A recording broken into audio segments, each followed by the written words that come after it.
तुळशी हार गळा कास पितांबर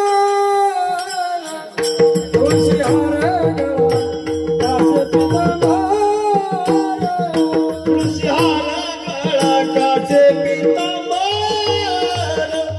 तुळशी हार गळा कास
Thank you.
सुंदरते ध्यान उभे विटेवरी करकटावरी ठेवून या तुळशी हार गळा कासे पितांबर तुळशी हार गळा कासे पितांबर आवडे निरंतर हेची ध्यान मकर कुंडले तळपती श्रवणी मकर कुंडले तळपती श्रवणी कंठी शुभमणी विराजित विराजितो तुळशी हार गळा कासे पितांबर आवडे निरंतर हेची ध्यान तुका म्हणे माझे हेची सर्व सुख तुका म्हणे माझी हेची सर्व सुख पाहिन श्रीमुख आवडीने तुळशी हार गळा कासे पितांबर आवडे निरंतर हेची ध्यान कडंगा करू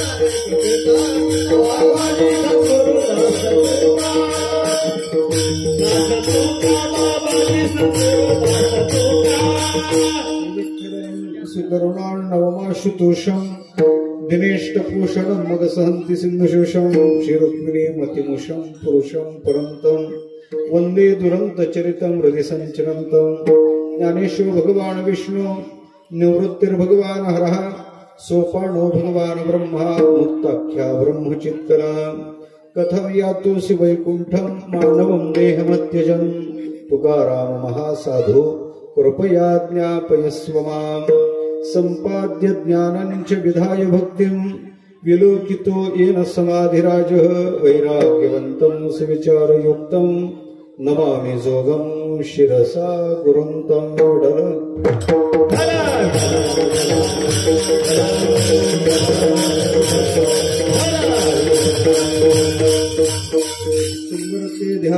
सुंदरते ध्यान उभे विटेवरी करकटावरी करकटेवरी ठेवून या कोणताही घ्या तुळशी हार गळा कासे पितांबर आवडी निरंतर हिची ध्यान प्रस्तुत प्राप्त स्थळी प्राप्त सगळी कीर्तन रूपी शिव कीर्तन निवडलेला अभंग वैराग्य रागरसिक जगद्गुरु तुकोबार महाराज यांचा चार चरणाचा मंगलाचरण प्रकरणातला भगवान परमात्म्याचा स्वरूपगत रूपाचा आणि स्वरूपाचा असा उभय परिचय देणारा अभंग आहे.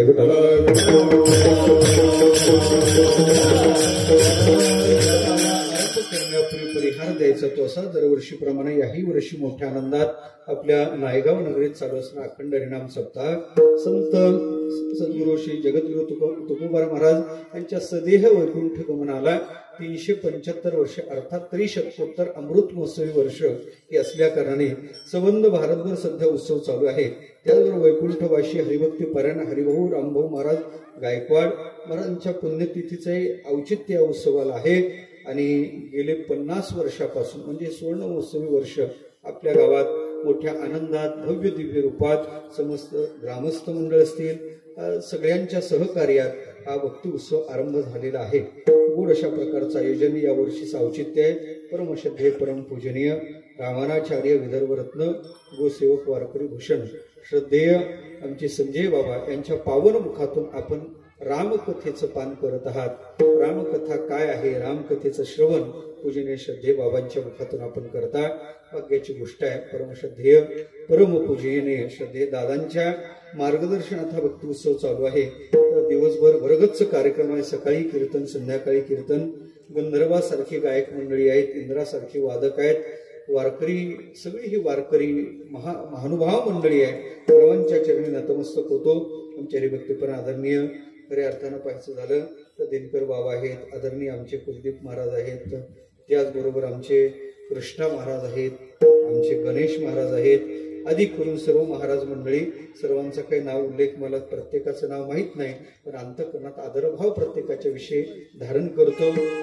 खऱ्या अर्थानं पाहायचं झालं तर काळे बाबाचे सारखे फोन चालूच होते आणि मग आपल्याला पुढेही बहुत जाणे आहे। याला अनुलक्षून आपण 8:30 ते 10:30 करायचीच नाही, तिकडच करायचं आहे म्हणून त्याच्या आत आपल्याला कीर्तन करायचं आहे आणि गोड वेळ आहे। खऱ्या अर्थानं पाहायचं झालं तर मोठा भव्य दिव्य हा भक्ती उत्सव आहे। आपण दिवसभर या कार्यक्रमात उपस्थित आहात। विशेषत्वानं पाहायचं झालं तर असा कार्यक्रम घडून येण्यासाठी भाग्य लागते, गावाचे भाग्य लागते आणि याच्या पाठीमागचं महत्वाचा उद्देश काय असेल तर साधूची वस्तीत आहे। जेथे वसती हरीचे दास या शेतात ते राहिलेत, त्यांची समाधी इथं आहे आणि म्हणून मला वाटते पुण्य पिके पापा नाश, पुण्याचं पीक तिथे येते आणि पापाचा नाश या शेतात होतो। त्याचं कारणच आहे साधूची वस्ती आहे। साधू जिथं राहिला तिथे हे घडते देवा। म्हणून आपल्या गावातला हा आनंद, हा आल्हाद, हा उल्हास पाहायचं झालं तर त्याच्या पाठीमागे हे साधूची कृपा आहे। विठ्ठल परिसरच कसा भाग्यवान आहे। वैराग्य मूर्ती संत श्री गुरुबा काकांची कृपा या परिसरावर आहे आणि अशा या परिसरातलं आपलं हे गाव मला वाटते फडावरचंच गाव आहे। त्याच्यामुळे फडावरचं असल्यामुळे काही सांगण्याची गरज नाही। अशा प्रकारच्या सगळ्यांच्या विषयी अंतकरणात आदरभाव प्रगट करतो। पहिलाच दिवस आहे पण कीर्तनकारानं पहिल्या दिवशी सोपक सांगावं असा नियम आहे। मंगलाचा दिवस आहे, पहिल्या दिवशी सोपं असलं पाहिजे म्हणजे पुढे अवघड जात नाही। पहिल्याच दिवशी अवघड झालं तर पुढे कठीण जाते। पहिल्या दिवशी अवघड झालं तर पुन्हा श्रोत्यांवरचा गोंधळ होते। पण सोपं सांगावं आणि त्याच्यापेक्षा सांगायचं झालं तर मलाही अवघड येत नाही, सोपं सांगण्यासाठी अभंग निवडला। अभंग अतिशय सोपा आहे। किती सोपा आहे मला इथं बसलेल्या प्रत्येकाच्या तो अभंग काय मला ते सांगा तुम्ही। पाठ आहे, प्रत्येकाच्या पाठ आहे का नाही? बरं जाऊ द्या, इथं येऊन जेवण करून घरी गेले झोपले त्यांनाही काय तो अभंग इतका सोपा अभंग आहे। अभंग अवघड नाही। घरी झोपले त्यांनाही पाठ आहे, पडल्या पडल्या ऐकतात त्यांना सुद्धा पाठ आहे। महाराष्ट्रात जन्माला आला त्याच्या प्रत्येकाच्याच पाठ असेल, इतका सोपा अभंग आहे। विठाला अभंग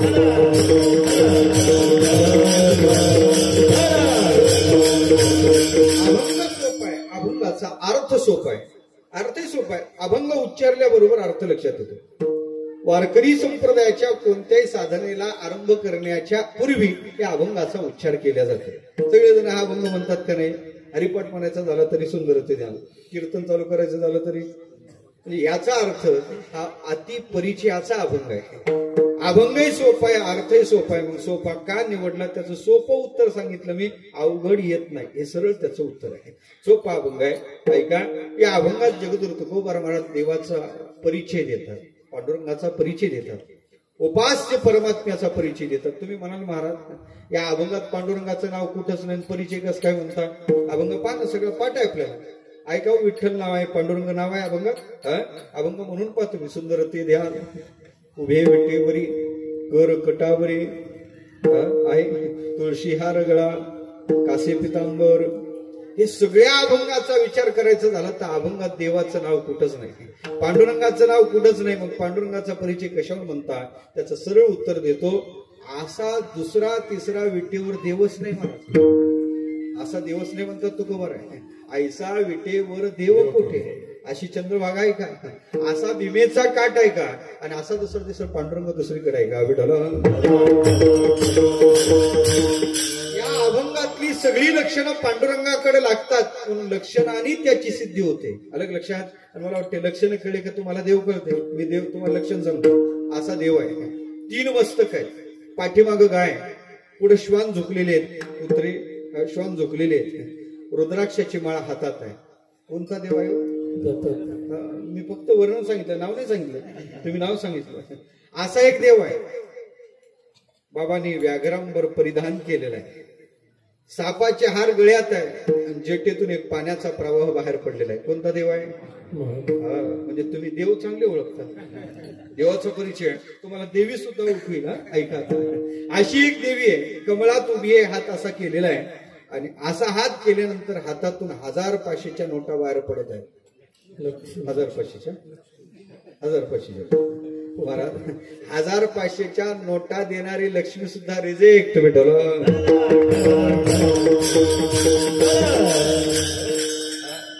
नोटा बंद झाल्या बाबा. सकाळी सकाळी ज्ञानोबाच्या दर्शनाला गेलो. एक भिकारीला मारत होता. मला बाबा का मारतो म्हणे. बुवा नवरा बायकोची भांडणं आहे, बुवानी या उसापात्यात पडू नये. अरे पण तुझी बायको आहे, मारतो का. बिचारी ओरडत आहे ना. म्हणजे तुम्हाला सांगू, त्याच्यासाठी तुला विचारलं का मारतो म्हणे. ऐका महाराज, त्या पारीवर ती बसते, या पारीवर मी बसतो, दिवसभर आम्ही भीक मागतो, लोक आम्हाला 4-8 रुपये टाकतात, दिवसाकाठी 500-600 तिच्याकडे गोळा होतात, 1000-1200 माझ्याकडे गोळा होतात. तुझे किती माझे किती. ते सुट्टे चिल्लर पैसे असतात, घरी गेल्यावर मोजण्यात येतात. पण तिला घरात सुट्टे चिल्लर, ते जमत, चिल्लर म्हणता का सुट्टे म्हणता, ते सुट्टे काय घरात जमतच नाही. ते सुट्टे पैसे घेते, दुकानदाराकडे जाते, दुकानदाराला मोजून देते, 1000-500ची नोट करूनच आणते. महाराज काल रात्री कानावर बातमी होती, उद्यापासून 1000-500च्या नोटा चलनातून बंद. महाराज हिनं मला किती बुडवलं. झालं काय महाराज, सकाळी पेपर पाहिला, फ्रंट पेजला पहिल्या पानावर बातमी होती, आजपासून 1000-500च्या नोटा बंद. तर झालं काय म्हणजे तेच तर सांगतो महाराज. तुम्हीच सांगा, आमच्यासारख्या गरीबाला 10 लाख कोण बदलून देणार आहे. कोण म्हणत आहे. ऐक, तुम्ही झोपले तर नाही ना. कोण म्हणत आहे. ते मंदिरासमोरचा भिकारी म्हणतो, आमच्यासारख्या गरीबाला 10 लाख कोण बदलून देणार आहे. मी फक्त तुम्हाला मंदिरासमोरचा भिकारी सांगितला, आणखी मंत्रालयातला बाकी आहे. विठ्ठल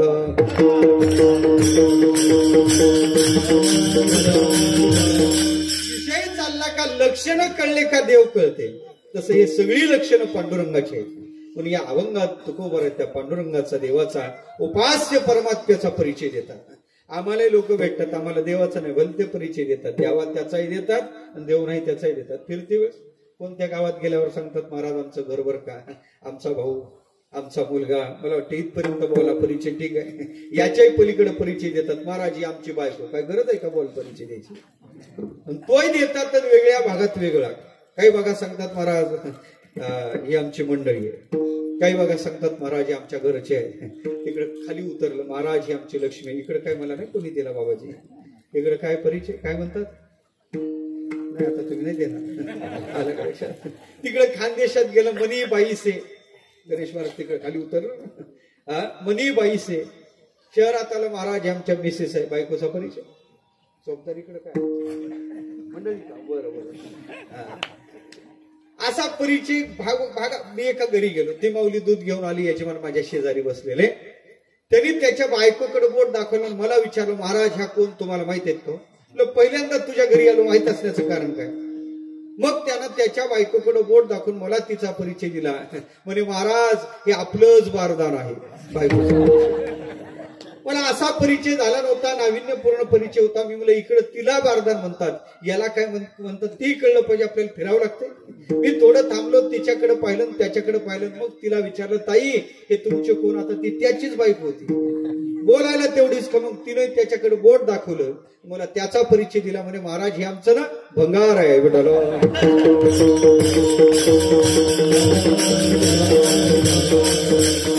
तेव्हा या भंगाराचा बारदानाचा परिचय काहीच गरजेचा नाही. हा परिचय नाही झाला तर फार बिघडत नाही, पण मला वाटते या जीवनात जन्माला आल्यानंतर परिचय व्हावा देवाचा. देवाचा परिचय व्हावा. आज महाराज देवाचा परिचय देतात. परिचय व्हावा साधूचा. का ऐका, मानवी जीवन दोन कक्षेत जगले जाते. एक जीवन आहे संपन्न जीवन आणि एक जीवन आहे सफल जीवन. संपन्न जीवन त्याला म्हणतात देवा ज्या जीवनात भौतिक सुखाची रेलचेल आहे, गडगंज प्रॉपर्टी आहे, जीवन संपन्न आहे. पण ऐका, जीवन कितीही संपन्न असू द्या, शेवटी माती खात जावं लागतं.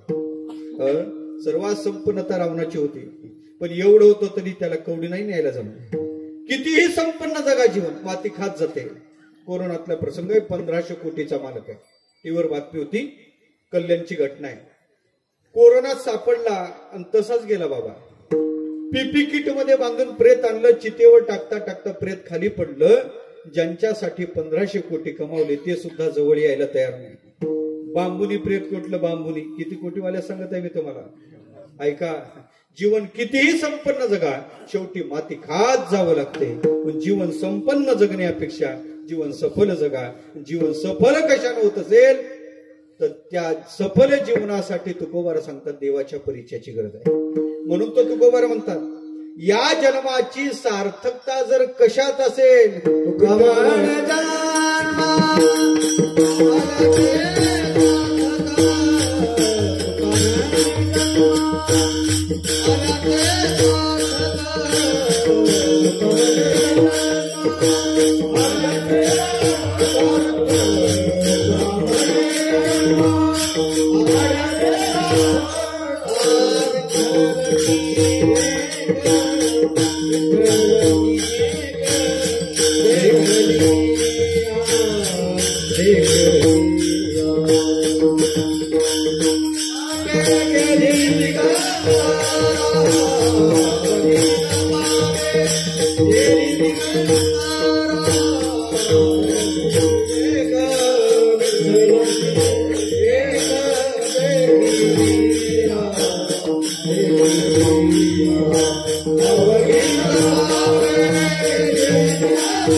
देवाच्या परिचयात आहे. पण तुकोबार अट्टासानं देवाचा परिचय देतात. या जन्मात खरा लाभ काय असेल तर देवाचा परिचय. जन्मा येऊन एक लाभ झाला, बिडवई भेटला पांडुरंग. जन्मा आली याचा लाभ, पद्मनाभ दर्शने. एकदा देवाची भेट झाली, देवाचा परिचय झाला, जीवन सफलतेकडे जाते. पण तुकोबार गाथात अट्टासानं देवाचा परिचय देतात. आजही महाराज देवाचा परिचय देतात. परिचय देतात. अभंग पाठ आहे, परिचय देवाचा आहे. पण ऐका, अभंगाच्या पहिल्या 3 चरणातला परिचय वेगळा आहे आणि अभंगातल्या शेवटच्या चरणातला परिचय वेगळा आहे. अभंगातल्या पहिल्या 3 चरणात तुकोबार देवाच्या रूपाचा परिचय देतात आणि अभंगाच्या शेवटच्या चरणात तुकोबार देवाच्या स्वरूपाचा परिचय देतात. अभंगाच्या पहिल्या 3 चरणात तुकोबार देवाचा स्थूल परिचय देतात. अभंगाच्या शेवटच्या चरणात तुकोबार देवाचा सूक्ष्म परिचय देतात. अभंगाच्या पहिल्या 3 चरणात तुकोबार देवाचा तटस्थत्वानी परिचय देतात आणि अभंगाच्या शेवटच्या चरणात तुकोबार देवाचा स्वरूपत्वानी परिचय देतात. आणखीन सांगू एक, अभंगाच्या पहिल्या 3 चरणात तुकोबार देवाच्या स्वभावाचा परिचय देतात आणि अभंगाच्या शेवटच्या चरणात तुकोबार आहे देवाच्या स्वभावाचा परिचय देतात. आलं का लक्षात? पहिल्या 3 चरणात स्वभावाचा परिचय देतात आणि शेवटच्या चरणात स्वभावाचा परिचय देतात. आलं लक्षात? तर घ्या, नाही देतो सोबा. आलं का लक्षात? मलाच अवघडीत नाही, माझा विषय चाललाय. आलं का लक्षात? मी अभंग सोपा सांगितला, अर्थही सोपा सांगितला, पण आशय सोपा आहे असं नाही बोललो मी. म्हणून मला सांगायचं काय, पहिल्या 3 चरणातला परिचय रूपाचा आहे. देव सुंदर आहे डोळ्यानं, जे स्थूल परिचय रूपाचा डोळ्याला दिसतो. देव सुंदर आहे डोळ्याला दिसतो का नाही? दिसतो. गळ्यात तुळशीचा हार दिसतो, काशीला पितांबर दिसतो, कंठातला कौस्तुभ दिसतो. हे सगळं दिसते, पण देवाजवळ सुख आहे किती जणांना दिसलं? सुख दिसण्याचा विषय नाही, सुख चित्ताचा विषय. चित्ता सुख दुःखे कळू येते, चित्ताचा विषय. पण पहिल्या 3 चरणात जो परिचय आहे तो स्थूल परिचय आहे. पहिल्या 3 चरणातला परिचय रूपाचा परिचय, पण शेवटच्या चरणातला परिचय देवाच्या स्वरूपाचा परिचय. स्वरूपाचा परिचय. ऐका, जाऊ द्या तुम्ही सगळेजण त्याला गोंधळात घाला. तेवढं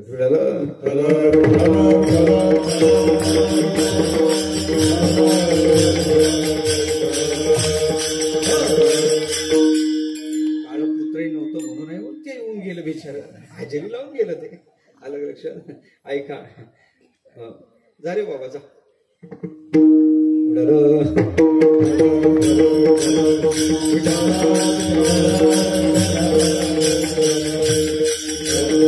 पहिल्या 3 चरणात देवाचा परिचय तटस्थ परिचय, आणि शेवटच्या चरणात देवाचा परिचय सूक्ष्म आपला स्वरूपगत परिचय. तटस्थ परिचय कशाला म्हणतात? मला वाटते नायगावमध्ये आलो, चौकात आम्ही उतरलो, आणि उतरल्यानंतर कृष्ण महाराज आम्ही दोघे होतो. उतरल्यानंतर विचारलं, का हो काळे महाराजांचं घर कोणतं आहे सांगता का आम्हाला? तिथं उभी असणारी मंडळी त्यांनी बोट दाखवून सांगितलं, म्हणे बुवा पा, ज्या घरावर कावळा बसला ते त्यांचं घर आहे. काय सांगितलं ऐकत आहे तुम्ही? कावळा बसला ते त्यांचं घर. आम्ही कावळा पाहिला, चालू लागलो, चालत चालत चालत चालत चालत दारापर्यंत गेलो. तेवढ्यात कावळा उडाला. बरं, कावळा दुसऱ्या घरावर बसला. कावळा बसला ते तुम्हीच होते तिथं चौकात, तिकडं तुम्हीच होते ना.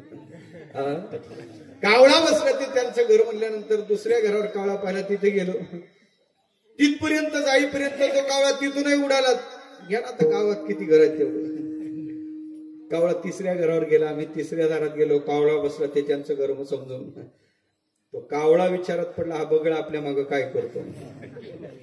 गावभर कावळा फिरला देवा, पण नाही ना घर सापडलं. पुन्हा चौकात आलो, बाबा ए नेमका मला घर सांगशील का? म्हणजे बुवा आता सांगितलं तुम्हाला कळत नाही का? लोक काय बोलतील सांगायचं. आमचे श्रद्धे वक्ते आबा बुवाची व्याख्या करायची. बुवा म्हणजे अख्ख्या गावाचा मेवना. कोणी उडवा. आणि ते दुसरी व्याख्या करायचे, बुवा म्हणजे सार्वजनिक मालमत्ता, कोणी हक्क गाजवा. अलग लक्षात. आता काय चौकात ते पोरं उभे होते, म्हणलं सांगा ना. म्हणे बुवा पाहता, ज्या घराला भगवा रंग आहे ते घर त्यांचं आहे. रंग पाहिला, चालत चालत चालत निघलो, दारात आलो, तेवढ्यात घराचा रंग नाही ना. तेच म्हणलं, ते सावध आहे तुम्ही. रंग नाही उडाला, रंग घराच्या स्वरूपाच्या अंतर्गत आहे. मला घर सापडलं, दृष्टांत संपला. कावळा बसला ते त्यांचं घर, हा तटस्थ परिचय. आणि अमुक रंग घराचा आहे, मला वाटते हा स्वरूपगत परिचय. आलं की लक्षात? कधी असतो कधी नसतो, आणण्यापासून त्याला वेगळं करतो, त्याला तटस्थच म्हणतात. आणि जो कधीच बदलत नाही त्याला स्वरूपगत परिचय म्हणतात. अभंगाच्या पहिल्या 3 चरणातला देवाचा परिचय तटस्थ परिचय, आणि शेवटच्या चरणातला परिचय स्वरूपगत परिचय. पटून देतो. तुकोबरा आता याला सुंदर म्हणतात तो, पण यांनी एक वराहा अवतार घेतला. वराहा अवतार तिथं त्याला कोणी सुंदर म्हणते का? नाही, तिथं कोणी त्याला सुंदर म्हणतात. ऐका, तुकोबा आता याला सुंदर ते ध्यान उभे विटेवर. आता विटेवर उभा आहे. आता कुठं उभा आहे? विटेवर उभा आहे. कायम विटेवरच आहे का? काय विटेवर नाही. सकाळी सकाळी मॉर्निंग वॉकला निघला असेल ना कधीतरी बाहेर. सांगू तुम्हाला, सांगू, दिवाळीचा सण आला होता. नामदेव महाराजाच्या आईनं सांगितलं, नामा अरे सगळ्याला दिवाळीचं अभ्यंग स्नान घडते, माझ्या पांडुरंगाला कोण घालायचं? मग रावळात जाऊन देवाला दिवाळीच्या अभ्यंग स्नानाला घेऊन ये. नामदेव महाराज रावळात आले. देवाला सांगितलं, देवा आईनं तुला दिवाळीच्या अभ्यंग स्नानाला बोलावलं. अरे नामा आलो असतो बाबा, आता काकड्याची वेळ झाली, बडवे येतील. मी जर दिसलो नाही तर बडवे गोंधळ घालतील. देव गेला, देव नाही, देव नाही, देव नाही, मला नाही जमायचं यायला. म्हणे देवा मला माहित नाही, आईनं सांगितलं यावं लागलं. अरे पण नामा मी आलो तर माझ्या जागेवर. म्हणे असं कर ना, तुला माझं घर माहित आहे, पुढच्या चौकातून असं वळलं का बोळीत पहिलीच बोळ धरायची. घर माहित आहे, तू माझ्या घरी जा, तेवढ्या वेळ मी तुझ्या जागेवर उभा राहतो. अरे नामा दररोज तू काकड्याला असतो बडवे, तुला दिवसभर रावळात पाहतो, तू ओळखायचे नाही का? म्हणजे देवा सोप आहे. म्हणजे काय सोप आहे? तू आपल्या मुक्ती आपल्या भक्ताला देत असतो का नाही? तू तात्पुरती तुझी स्वरूपता नावाची मुक्ती मला दे ना. म्हणजे तुझं जसं रूप आहे तसं मला रूप दे. म्हणजे देवा तू काळ आहे ना, मला काळ कर. माझं काळ कर ना, कर का गोंधळ कराल तुम्ही. तू काळ आहे ना, मला काळ कर. देवाला ती युक्ती पटली महाराज. देवानी तथास्तु म्हणलं. नामदेव महाराजच्या डोक्यावर हात ठेवला. नामदेव महाराजाला देवासारखं रूप प्राप्त झालं. नामदेव महाराज देवासारखे दिसू लागले. म्हणजे देवा चाल चटकन खाली. म्हणजे नामा दिसण्यावर होत नाही बरं का, बडे हुशार आहे. पाय जोडून उभं राहावं लागते. आणि खाली ते देवाला खाली, देव खाली आले विटेच्यावर. नामदेव महाराज रूपी देव विटेवर गेले. देवा पाय जोड, पाय समचरण, अटेन्शन उभं केलं देवाला. हात वर घे. देवाने कमरेवर हात घेतले. नामदेव रूपी देव, नामदेव महाराजने हात वर घेतले. आता नामदेव महाराज देवात काही फरक दिसत नव्हता. देवाने आपल्यासारखं रूप दिलेलं, आपल्यासारखं शरीर. म्हणजे नामा बडे हुशार आहे. आता काकड्याची वेळ झालेली आहे. आता येतील काकडा घेऊन येतील. पहिले काकडा करतील आणि काकडा झाल्यावर स्नानाची सामुग्री घेऊन येतात. गरम पाणी, थंड पाणी, दही दूध, लोण्याचा गोळा. नामा गरम पाणी टाकलं, जास्तच गरम असलं तर काही तक्रार करायची नाही. नामा थंडी आहे, थंड पाणी अंगावर पडलं तरी अंगाला काटा फुटू द्यायचा. तर लोक देव म्हणतात, नाही तर म्हणत नाही देव लोक. आलं का लक्षात? नामा ते दही दूध नाका तोंडात गेलं तरी काही तक्रार करायची. नामा स्नान करता करता दररोज मला भूक लागते, म्हणून बडवे 1.25 किलो लोण्याचा गोळा माझ्या तोंडाजवळ धरतात. फक्त पाहायचा, बाकी भानगडीत पडायचं नाही. नामदेव महाराज रे देवा दररोज असतो कागड्याला जा. महाराज नामदेव महाराज रूपी देव विटेवर उभे आहेत. बडवे आलेले आहेत. हातात काकडा आहे. दार, रावळाचं दार उघडलं. परमात्म्याचा काकडा झाला. हरी उठा पांडुरंगा, आता दर्शन द्या सगळा. देवाचा काकडा आटोपला. बडव्याने स्नान चालू, देवाचं स्नान चालू केलं. देवाच्या अंगावर गरम पाणी टाकलं, परिणाम नाही. थंड पाणी टाकलं, काही परिणाम नाही. दही दूध टाकलं, काही तक्रार नाही. हालचाल नाही, काही नाही. हलू नये, चालू नये, अशा स्थितीत नामदेव महाराज उभे आहेत. आणि ऐका ना, स्नान करता करता भुकाळू परमात्म्याला भूक लागते, म्हणून दररोज 1.25 किलो लोण्याचा गोळा देवाच्या तोंडाजवळ धरतात. तसं आजही बडव्यांना ते लक्षातच आलं. देव काय, नामदेव महाराज काय. नामदेव महाराज रूपी देवाच्या तोंडाजवळ असा धरला आणि बडव्याने डोळे लावून आरती करतात. देवा तुम्ही हा स्वीकारा. येऊ नये पण सहज जीभ बाहेर आली आणि त्या जीवीला नवनीताचा स्पर्श लागला. थोडा घास खाल्ला. म्हणजे देवाने खाऊ नये म्हणून सांगितलं, पण चव घेऊ नये म्हणून थोडी सांगितलं. चव घ्यायला काय हरकत आहे. आणि मग महाराज ते तापलेली जीभ होती, ती एक घास ओढल्याबरोबर ते तापलेलं होतं, थांबलं नाही, नॉनस्टॉप पोटात गेलं. नाही रे, चव नाही कळली आणखी. एक घास खायला काय हरकत आहे. पाहता काय माझ्याकडं घासवार 1/2 किलो लोणी आतली आत ओढलं ना, 1.25 किलोतलं अर्धा गेलं. आणि मग झालं असं, जीभ बाहेर आली. ते उष्ण स्पर्श त्या जिभेचा हाताला झाला. झाल्याबरोबर ते पुजाऱ्याचे डोळे उघडे झाले. लक्षात आलं देवानं लोणी खाल्लं. ते विचारात पडले, यानं जर लोणी खाणं चालू केलं तर उद्या आपलं कसं विठलं.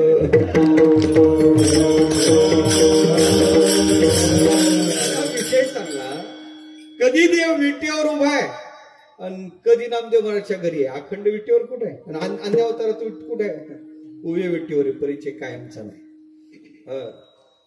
सुंदर ते ध्यान उभे विटेवरी, कर कटावरी नाही, कायमचा परिचय नाही. दुसऱ्या चरणात या तुळशी हारगळा, याच्या गळ्यात तुळशीचा हार आहे. आणि काशीला काय मी तो काय पितांबर आहे का याच्या काशीला काय माहित नाही. महाराज सांगू तुम्हाला, नामदेव महाराजचं कीर्तन चालू होतं. नामदेव महाराज आळंदीचे ज्ञानोबा चाल म्हणाय उभे होते. आणि जनाबाईनं सांगितलं, ओ आळंदीचे ज्ञानोबा म्हणा चाल. आणि चाल म्हणा म्हणल्यानंतर ज्ञानोबारांनी चाल म्हणली, असा रंग कीर्तनात भरला. भरल्यानंतर त्या रंगात परमात्मा नाचू लागला. देहभाव विवर्जित होऊन देव नाचतो. नाचता नाचता काय झालं? नाचता नाचता देवाचा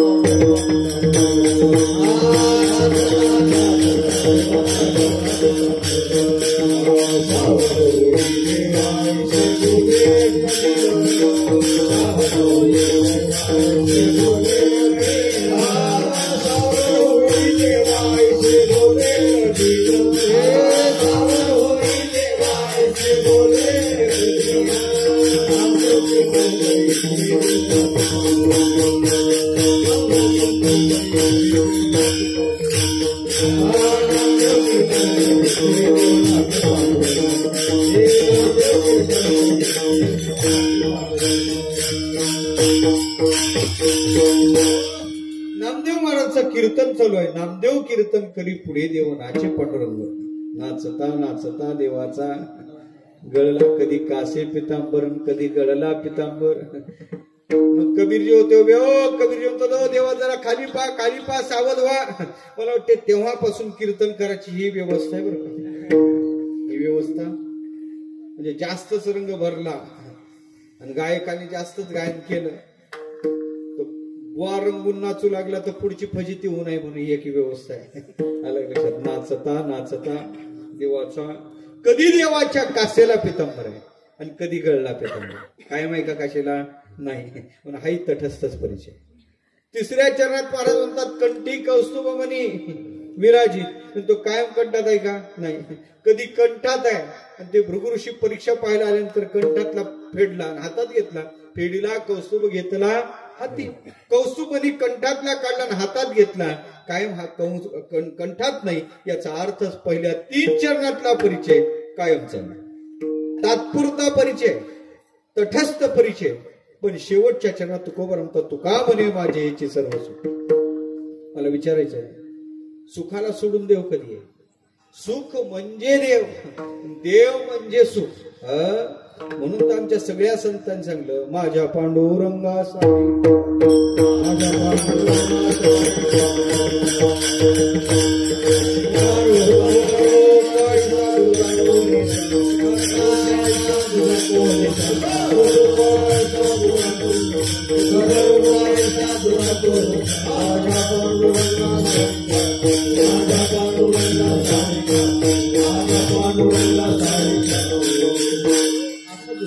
सुखरूप परमात्मा का देवा. सुख त्याचा गुण नाही तर त्याचं स्वरूप आहे. शेवटच्या चरणातला देवाचा परिचय स्वरूपगत परिचय. अभंगातल्या पहिल्या 3 चरणाचा परिचय तटस्थ परिचय. आज जगद्गुरु तुकोबा महाराज त्या देवाचा परिचय देतात आणि देवाचा दोन्ही स्वरूपाचा परिचय देते वेळेस अभंगाच्या पहिल्या 3 चरणातला कधी कधी स्वभावाचा परिचय.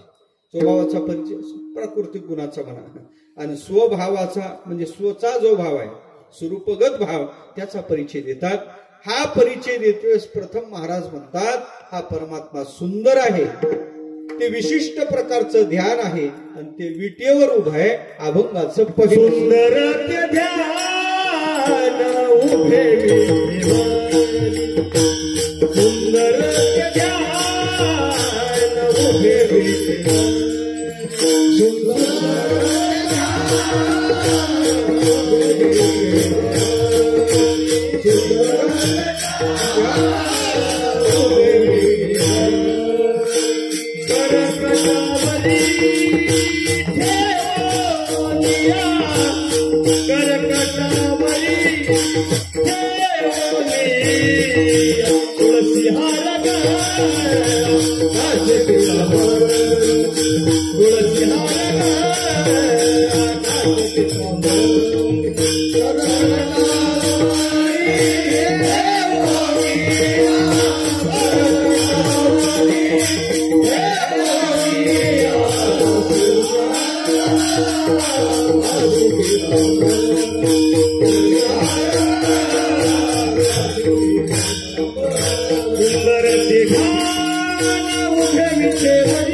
Oh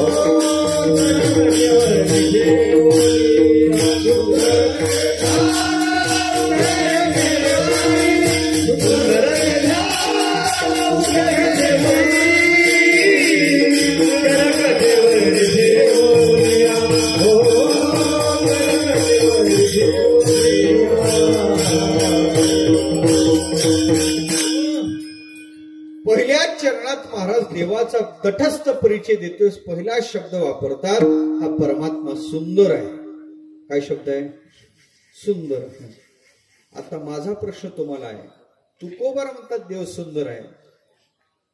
माझं मत सांगतो, माझं मत आहे देव सुंदर नाही. तुम्ही कोणत्या पक्षाचे मला एवढंच पाहिजे आहे. माझं मत तुकोबाराच्या विरोधात आहे. कोण ठेवलं कीर्तन मग पहा.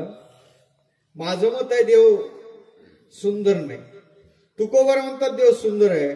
तुम्ही माझ्या पक्षातले का त्यांच्या पक्षातले मला पाहिजे आहे.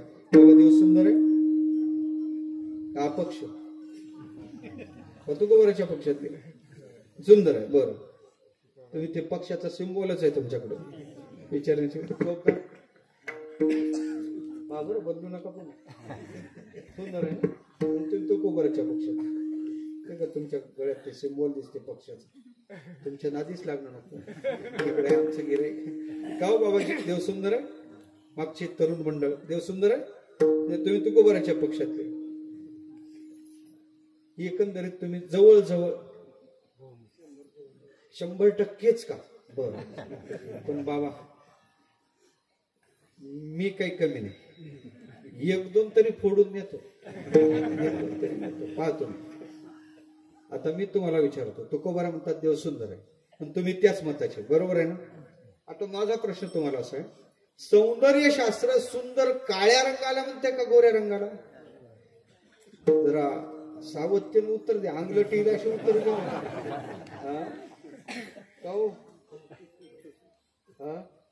काळ्या रंगाला सुंदर म्हणते का गोऱ्या रंगाला? गोऱ्या रंग. बाबरा, म्हणजे मला जास्त खाली यायला पार पिक्चरच्या गाण्यापर्यंत नका चालू. आलं मलाही मर्यादा आहे. आलं लक्षात? म्हणजे काळ्या रंगाला कोणी सुंदर? निश्चित मान्य आहे तुम्हाला? मान्य आहे. आता ऐका, मग तुकोबार ज्याला सुंदर म्हणतात तो काळा आहे का गोरा आहे? काळा आहे का गोरा आहे? साधा काळा आहे का ठाईचाच काळा आहे? ठाईचाची काळा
म्हणजे जरा रंग बघते.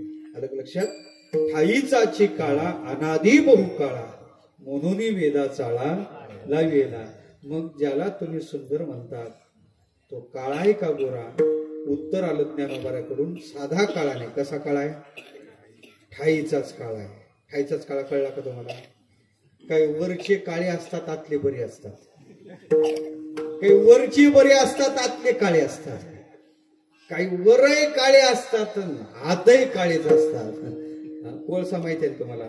कोळसा वरही काळा. हे काळ्याचं गाव आहे का? इथे नावाचे काय काळे. ऐका, माझा विषय चालला. तुकोबार ज्याला सुंदर म्हणतात तो साधा काळा नाही. कसा काळा आहे? ठाईचाच काळा. मग काळ्या रंगाला जर सौंदर्य शास्त्र सौंदर्याचे मार्ग टाकत नसेल, देत नसेल, मग तुकोबार त्याला सुंदर म्हणतात. बरोबर का चूक? येता का आपल्या पक्षात? चांगलं खातं देतो, खायला जमल असं देतो. येता का बाबा? येता नाही? पक्के दिसता का? बर. पण माझाही पण आहे, 1-2 फोडल्याशिवाय राहतच नाही. चालूच आहे तर काय हरकत आहे आपल्याला घेऊन जायला? ऐका, तुम्ही पक्के दिसता. म्हणजे काळ्या रंगाला सुंदर म्हणतात का? मग दोन्ही खूप चितमेरी पटमेरी असं कसं एक काय ते सांग. मग सौंदर्यशास्त्र काळ्याला सुंदर म्हणत असेल तर तो काळा आहे का पांढरा? उत्तरच आलं. तू ज्ञानोबराच प्रमाण आलं, ठाईचाच काळा. मग काळ्याला सुंदर म्हणत नाही तर मग बरोबर का चूक? तुम्ही काही बोलणार? मला बोलल्याशिवाय पुढे बोलायचं मत नाही. माझी सवय असते. ऐका ऐका ऐका. मग काळा आहे, जाऊ द्या बरं, तुमचं म्हणणं मान्य करू. कधी कधी रंगाचं काळे पण मान्य होते, गुण चांगले पाहिजे. आपल्याकडे मन नाही का वाहनानं नाही तर काही वाहनानंही काळेच असतात, गुणानंही काळेच असतात. पटून देतो मी तुम्हाला. वाहनाचं काळे पण कधी कधी मान्य होते. उदाहरण सांगतो. बाप पोराच्या सोयरी केली, याला सोयरीक झाली. आणि सोयरीक झाल्यानंतर आला बाप घरी. बाळ्या म्हणे काय बाबा? अरे मी तुझी सोयरीक करून आलो. म्हणे बाबा मी पोरगीच पाहिलं, डायरेक्ट सोयरीक कशी केली? चिंता करू नको. मुलीचा फोटो आणला. बापानं पोराच्या समोर फोटो धरला. पोरगी काळी कुट्ट होती, फोटो तर ओळखू येत नव्हती. पोराने हातपाय आपटले. सुशिक्षित बेकार होता, कोणी विचारत नव्हतं. पण ते त्याला भाव जास्त आलेला. बाबा इतक्या काळ्या कुट्ट पोरीशी मी लग्न करणार नाही. बाप म्हणे अरे काट्या, मी शब्द देऊन आलो तिकडे. म्हणे बाबा तुमचा शब्द गेला खड्ड्यातच का? मला वाटलं इकडे पितृवचनासाठी रामे वनवास केला, त्या परंपरेतल्या आहेत का? म्हणजे इकडे खड्ड्यातच घालतात का? ऐका बाबा तुमचा शब्द गेला खड्ड्यात म्हणे. बाप वैतागला, चिडला. बापाने अख्खं बाप पुराण वाचलं. बाप पुराण माहितीये का तुम्हाला? ऐक काट्या काय काय केलं. लहानाचे मोठे केले, हाडाचे काढ, रक्ताचं, रात्रीचा पाठ आहे आपल्याला. हे सगळं केलं आणि हे ऐकायचं होतं का? सगळं बाप बोलला आणि शेवटी बापाने एक वाक्य वापरलं. काट्या रंगावर काय जातो? पोरगी महिन्याला 1,00,000 रुपये पेमेंट कमावते. हे शब्द ऐकल्यावर याला वाटलं रिकामच नाही म्हणलो आपण. याला 100 रुपये रोजानं कोण ठेवत नव्हतं, ते महिन्याला किती?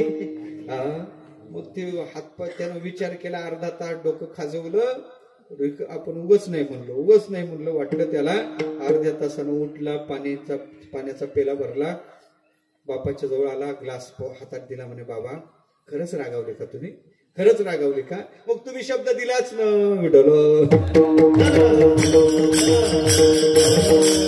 कधी कधी रंगाचं काळे पण मान्य होते, पण गुण चांगले पाहिजे. गुण काय पाहिजे? चांगले पाहिजे.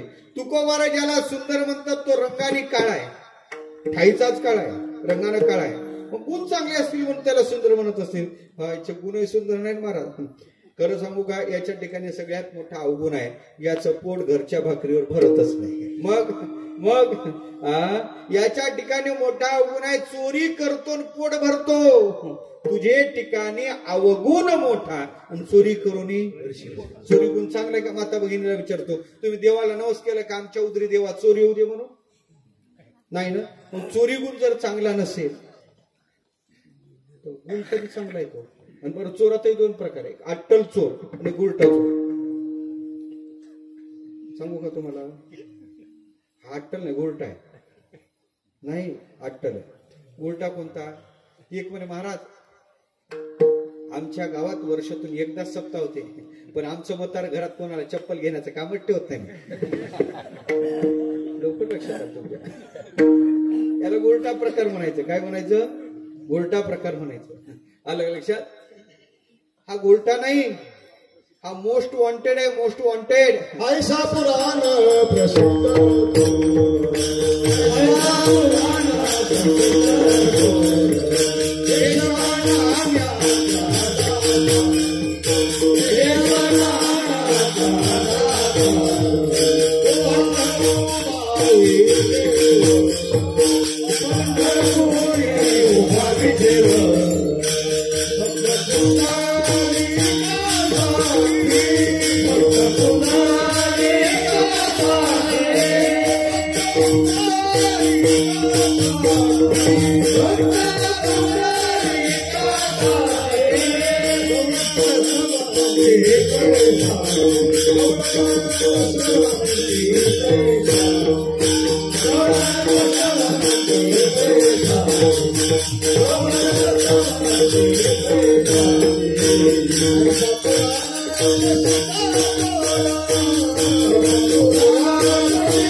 याच्यावर सिम्बॉल लागलेला आहे. कोणता? साधा चोर नाही हा.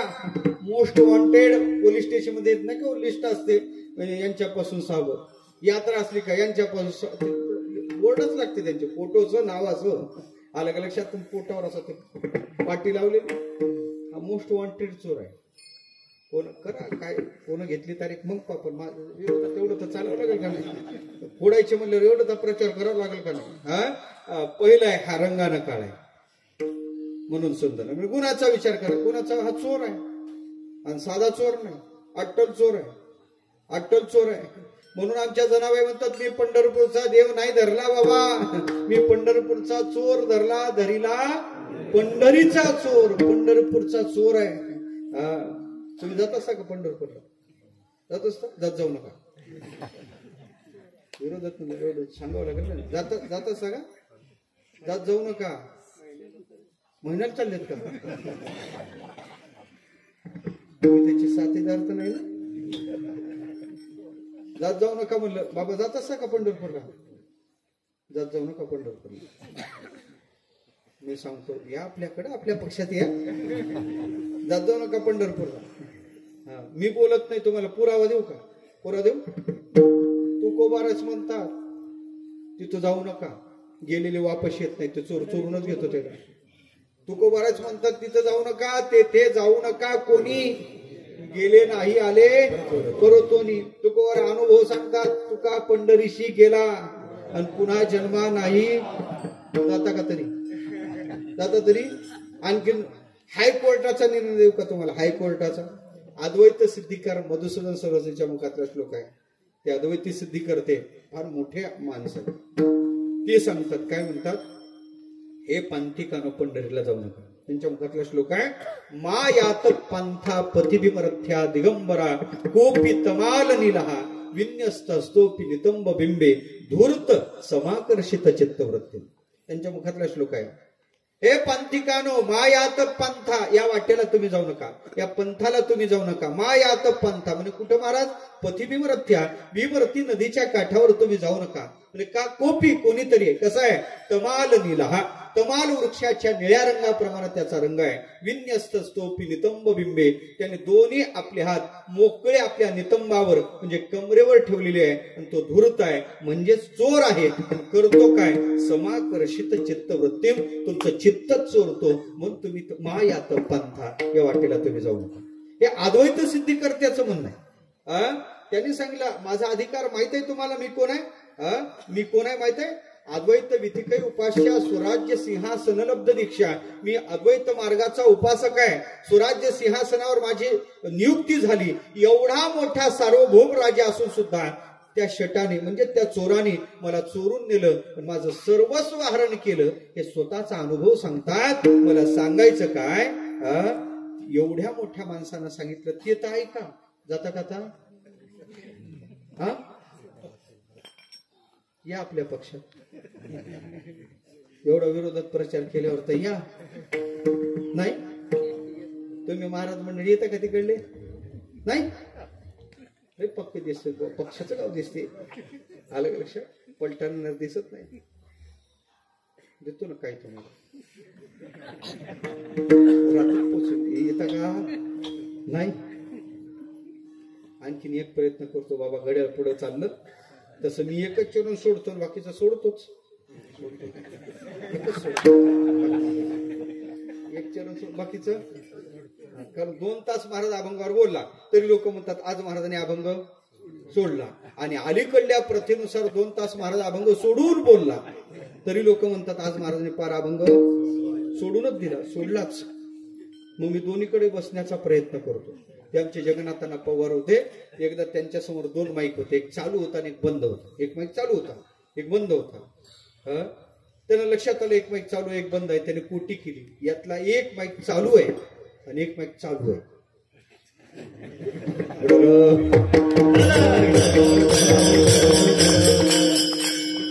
याला श्लेष अलंकार म्हणतात. ते कोट्या पार करायचे. त्यांना विचारलं अण्णा कारखाना, त्यांना आम्ही अण्णा म्हणायचो, अण्णा कारखाना बंद का? त्यानं सोपं आहे डायरेक्टर चालू. उत्तर सरळ द्यायचे. आलं लक्षात.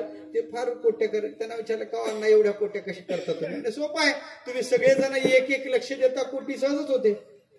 आलं नाही तुमच्या लक्षात? काय काय द्या काय द्या कमी देऊ? हा किती द्या किती द्या?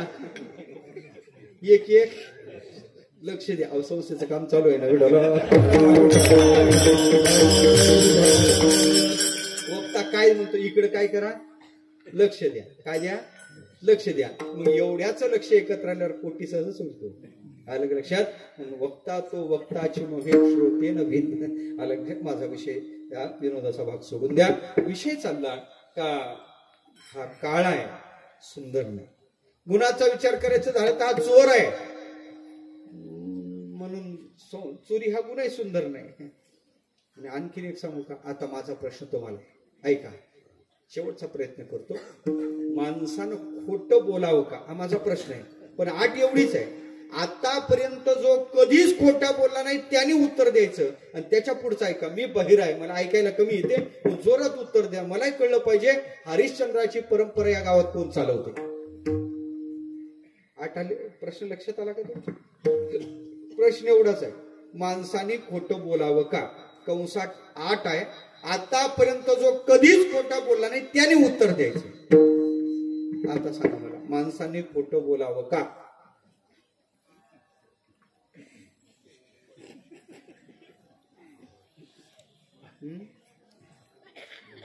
एकही ना एकही ना. साधी अट आहे. आतापर्यंत जो कधीच खोटा बोलला नाही त्यांनी सांगायचं माणसानं खोटं बोलावं का? नाही एखादा तरी नाही. बरं ऐका काय म्हणतील महाराज, रात गेली तरी हे आठ टाकून या प्रश्नाचं उत्तर इथं तरी भेटणार नाही. त्याच्या पुढचे काही बहादर असतील माझ्याकडे चांगले पाहत आहेत, टवकारून पाहत आहेत, ते म्हणतील महाराज ही आठ टाकून हा प्रश्न जर आम्ही तुम्हाला विचारला तर तुमचं उत्तर काय? मी म्हणतो तुमचं जे आहे तेच माझे आहे. मग तुम्ही म्हणाल मग म्हणून म्हणतो झाकली मूठ 1.25 लाखाची. अलग अलग हा 1.25 लाखाची ठेव. आता तुमचे तेरी बी मेरी बी. तुम्ही चुपच राहिले ना. खऱ्या अर्थानं आपलं दोघांचे. आता मग माणसाला खोटं बोलावं का? आता सांगा. 8 काढून घेतलं. बोलावं का? बोलावं का? नाही. मग आता मी तुम्हाला विचारतो बाबा, तुम्हाला विचारतो, तुमचा देव खोटा बोलतो का नाही? बोलतो का नाही? सांगू तुम्हाला? सांगतो ना मी, सांगतो ना तुम्हाला. प्रसंग ऐका. मग माझा प्रश्न एवढाच आहे, खोटं बोलतो का नाही? ऐका. माती खाल्ली होती का नाही? आणि खाऊन सुद्धा काय म्हणतो? काय म्हणतो?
खाल्ली होती का नाही? मला सांगा. खाल्ली होती का नाही? खाल्ली होती म्हणजे ही परंपरा आहे ना. खाऊन मी माझा त्याचा काही संबंध नाही म्हणण्याची तिथून आलेली. खाल्ली होती का नाही?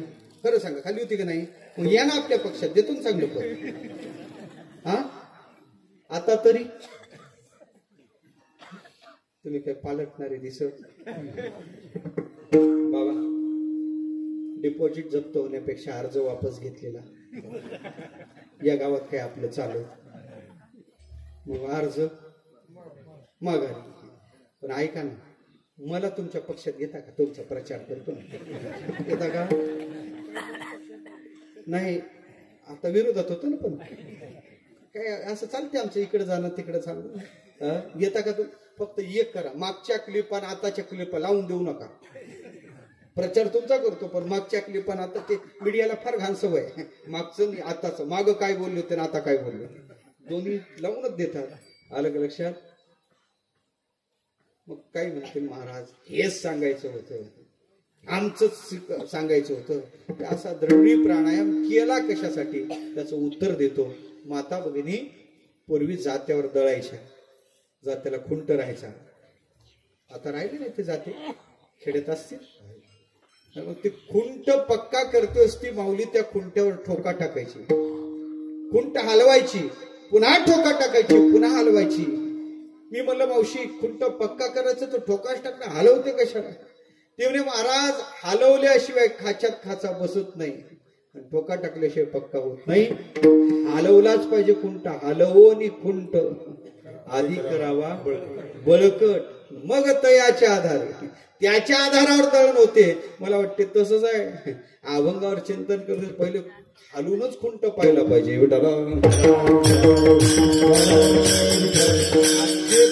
समाधान हे व्याख्यानाचं लक्षणच आहे. मग तुम्हाला हेच मान्य करायचं होतं. हो देव सुंदर आहे, पहिला आक्षेप घेतला होता. हा काळा आहे, काळ्याला कोणी सुंदर म्हणते का? फक्त धावतो सांगतो, काळ्याला सुंदर म्हणते देवा. काळा या शब्दाचा अर्थच सुंदर आहे. उदाहरण सांगतो तुम्हाला. हिवाळ्याचे दिवस आहे, विहीर पाण्याने भरलेली आहे, विहिरीत पाण्याचं तळ दिसते. मग आपण पाण्याच्या जवळ जातो, विहिरीतलं पाणी पाहतो आणि मग त्या पाण्याला म्हणतो विहिरीतलं पाणी काळं घोर आहे, काळं शार आहे. कोणत्या पाण्याला काळं शार म्हणतो? ज्या पाण्यात गाळ नाही, ज्या पाण्यात गढूळपणा नाही, आणि मग त्या पाण्याला काळं शार काळं घोर म्हणतो. तसंच आहे देवा. ज्या परमात्मा स्वरूपाच्या ठिकाणी मायेचा सुद्धा मळ नाही, इतका विशुद्ध परमात्मा, इतका निर्मळ परमात्मा आहे, म्हणजेच परमात्मा काळा आहे, म्हणजेच परमात्मा सुंदर आहे. बेटाला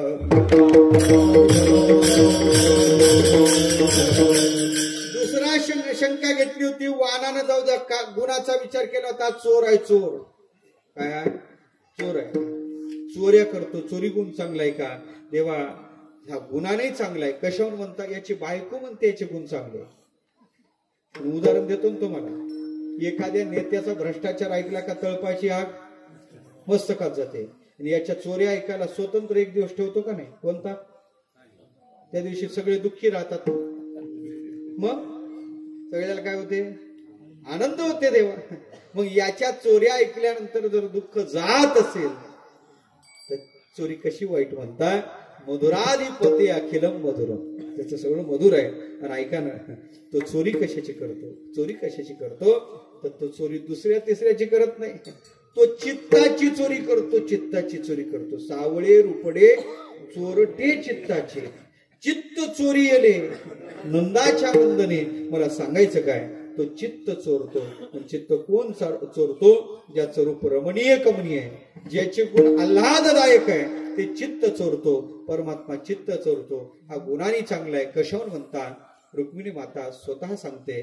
मला वाटते सगळ्याचे मत पडतात, पण तिचं पडल का नाही कठीण आहे. उभं राहिल्यावर घरातलीच मत पडल का नाही कठीण आहे आपल्याला. सगळे पडतील गावाचे, पण देवाची पत्नी सांगते याचे गुण चांगले आहे. काय विशेषता?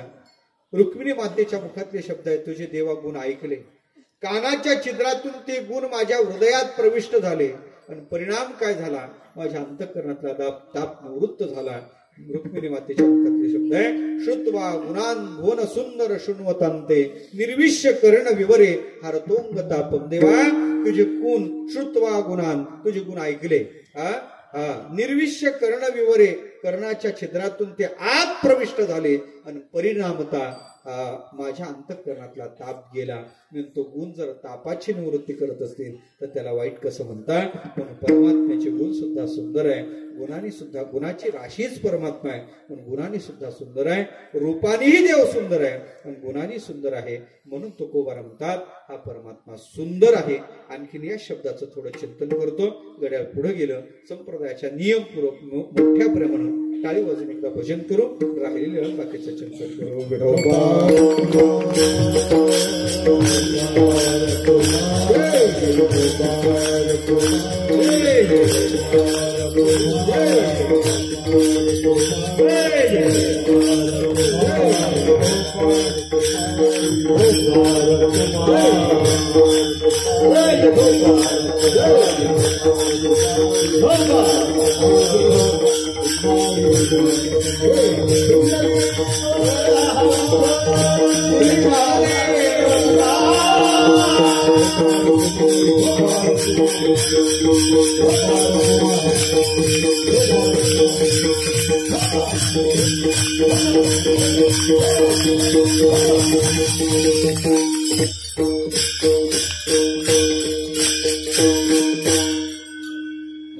परमात्मा सुंदर आहे. शेवटी चालू सुंदर ते ध्यान उभे विटेवरी. परमात्मा सुंदर आहे. मग महाराज सुंदर देव आहे आम्हाला का दिसत नाही? आम्हाला का दिसत नाही त्याचं उत्तर देतो. आम्हाला परमात्म्याचं सौंदर्य निहाळण्याची नजरच नाही. विशिष्ट गोष्टी निहाळण्यासाठी विशिष्ट नजर पाहिजे. परमात्म्याचं सौंदर्य इतकं विशेष आहे देवा, इतकं विशेष आहे ते प्राकृत दृष्टी नाही दिसत. परमात्मा कळण्यासाठी ज्ञान दृष्टी पाहिजे आणि परमात्म्याचं सौंदर्य कळण्यासाठी भावदृष्टी पाहिजे. संत भेटले पाहिजे, त्यांनी बुद्धीतला मळ काढला पाहिजे, मग देव दाखवला पाहिजे, मग आनंद. धन्य ही आनंदाची तेने संत सज्जन, त्यांनी फेडीला बुद्धीचा मळ, दृष्टी दाखविला यशोदेचा बाळ. मला वाटते ती पाहिजे. अर्जुनाच्या समोर देव प्रगट झाले, विश्वरूपाने दिसला अर्जुनाला. नाही, दिव्यम ददामी ते चक्षु पश्चिमे योगमेश्वरम. देवांनी सांगलं पहा, पश्चिमे पार्थ रूपानी शतसो सहस्रशा नाना विधानी दिव्यानी नाना वर्णाकृतीनिच. पहा अर्जुना, पहा माझे रूप. दिसत नव्हते ना, पण दिव्य दृष्टी द्यावी लागली. दिव्य दृष्टी शिवाय विश्वरूप दिसत नाही, तसं भाव दृष्टीशिवाय देवाचं सौंदर्य कळत नाही. परमात्मा खरा सुंदर आहे. या जगतातलं सगळं सौंदर्य त्याच सौंदर्य आहे. हे जगतातलं सौंदर्य प्राकृतिक सौंदर्य आहे आणि तो अप्राकृत परमात्मा आहे. प्रकृतीत येत नाही. आम्हाला काय दिसत नाही? आमची नजर फक्त प्राकृतिक सौंदर्यापर्यंतच जाते. ऐका देवा, परमात्म्याचं सौंदर्य अलौकिक आहे. आमचं सौंदर्य प्राकृतिक सौंदर्य रूप देशता बदलते, कालता बदलते, व्यक्तिता बदलते. सजातीयाला जाणवते, विजातीयाला जाणवत नाही. पण परमात्मा सौंदर्य याच्यापेक्षा वेगळं आहे. देशता बदलते ना. इकडं सुंदर आहे महाराष्ट्रात, तो तिकडं सुंदर आहे का? नेपाळमध्ये सुंदर आहे का? नाही. ते लोक येतात ना स्वेटर विकायला थंडीच्या दिवसात, नेपाळचे लोक आपल्याकडं. तिकडं सुंदर कोण माहितीये का तुम्हाला? नेपाळमध्ये सुंदर कोण माहितीये? ज्यांच्या नाकावून रेल्वेचं चाक फिरलेलं आहे. आपल्याकडे नाही का स्वेटर विकायला? पाहत नाही का गावागावात ते दुकानं लावून हजार? तिकडं तो सुंदर आहे. इकडला नाकी डोळी नीटच, तिकडे गेल्यावर तिकडं नाही महाराज सुंदर वाटत, आणि तिकडला इकडे आल्यावर सुंदर वाटत. देशता प्राकृतिक सौंदर्य बदलते, कालताही बदलते, कालताही बदलते. एखादं लहान बाळ असेल, गोंडस असलं तर ते बाळा थांबरे पप्पी दे म्हणतो का नाही? आणि तेच बाळ म्हातारं झालं, रे म्हाताऱ्या थांबरे. नाही ना, नाही.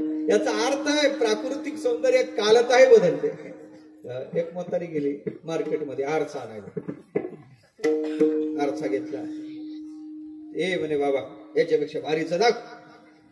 दुकानदारानं काढला 100 रुपयाचा. म्हातारी म्हण नाही, याच्यापेक्षा भारीचा दाखवा. काय करावं बाबा? त्यानं 1000चा काढला. पण नाही, याच्यापेक्षा भारीचा. त्यानं 10,000चा काढला. मला घ्यायचं नाही, मला द्यायचे नाही. त्यानं काढला 20,000चा आरसा. नाही म्हणे, याच्यातही चांगलं दिसत नाही, याच्यापेक्षा भारीचा दाखव. आजी संपली रेंज, याच्या पलीकडे नाही आपल्या दुकानात आरसा. पण आजी काय झालंय आरशाला? म्हणे बाबा, इतक्या महागाचा आरसा आहे पण त्याच्यात तोंडच चांगलं दिसत नाही.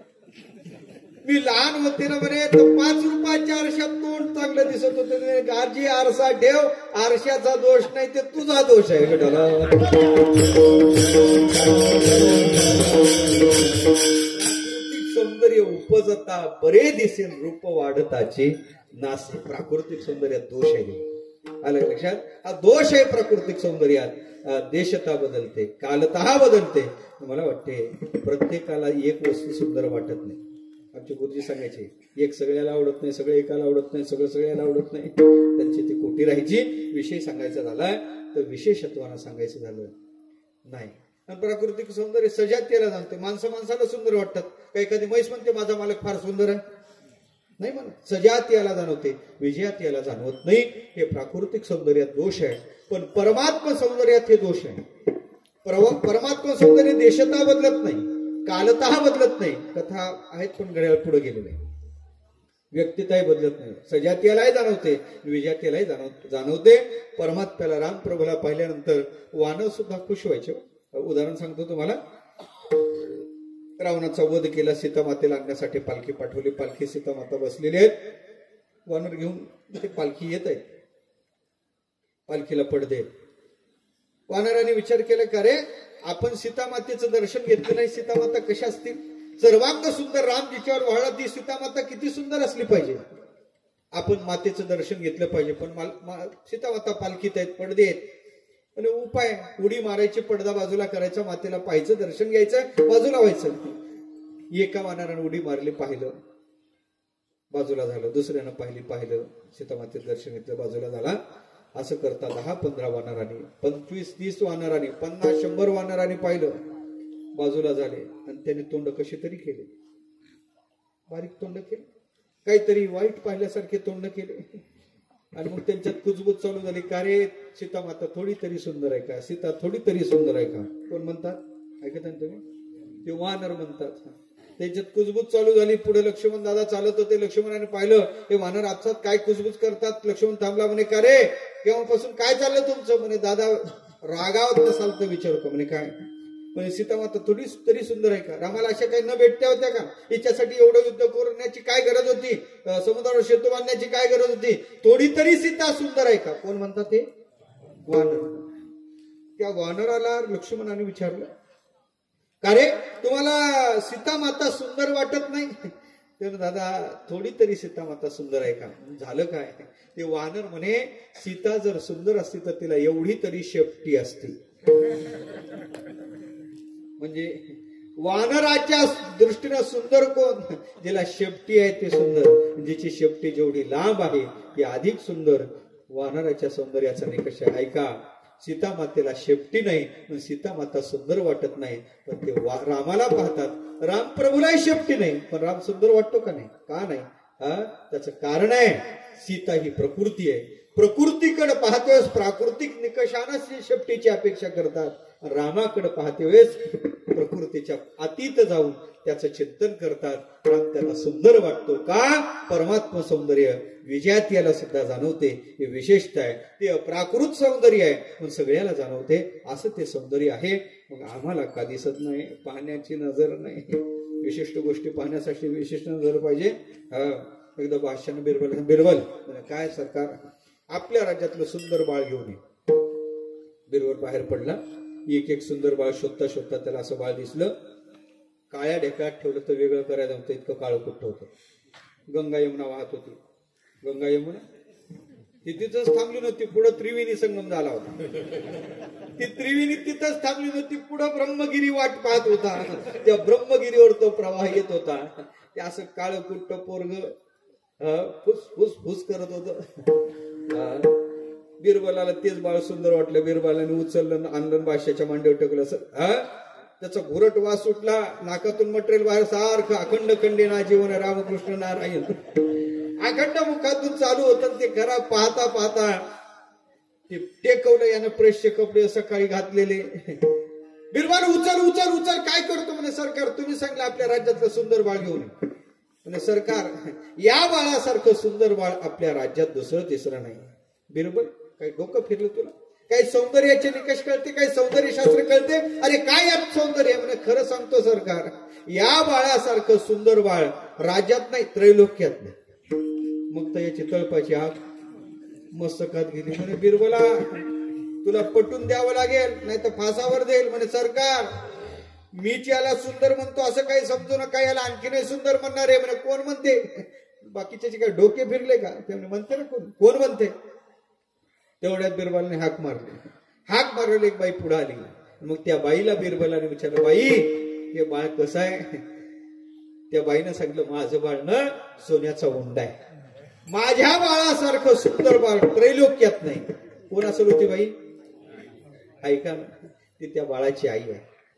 बाळाचं सौंदर्य पाहायचं झालं तर भाष्याच्या विकारी दृष्टीनं पाहू नका, मातेच्या वात्सल्यमय दृष्टीत पहा. बाळ कसंही असू द्या, आंधळे पांगळे मुके अनर्गळ जीवापरीस बाळ पडी माते. मला सांगायचं काय, ऐका, आईच्या भावमय दृष्टीत बाळ कसंही असू द्या सुंदर आहे. तसं देवाचं सौंदर्य पाहायचं झालं तर तुमच्या आमच्या प्राकृतिक दृष्टीनं पाहू नका, ज्ञानोबा तुकोबाराच्या दृष्टीनं पहा. त्या भावमय दृष्टीनं पहा, मग तुम्हाला परमात्मा सुंदर जाणवेल. म्हणून तुकोबार म्हणतात सुंदर, ज्ञानोबा म्हणतात सुंदर पाहता गोप वेशू. पण परमात्मा सुंदर आहे ते ध्यान आहे. म्हणून सुंदर ते ध्यान. उभे विटेवरी कुठं आहे? विटेवर उभा आहे, विटेवर उभा आहे आणि त्यानं दोन्ही हात कमरेवर ठेवलेले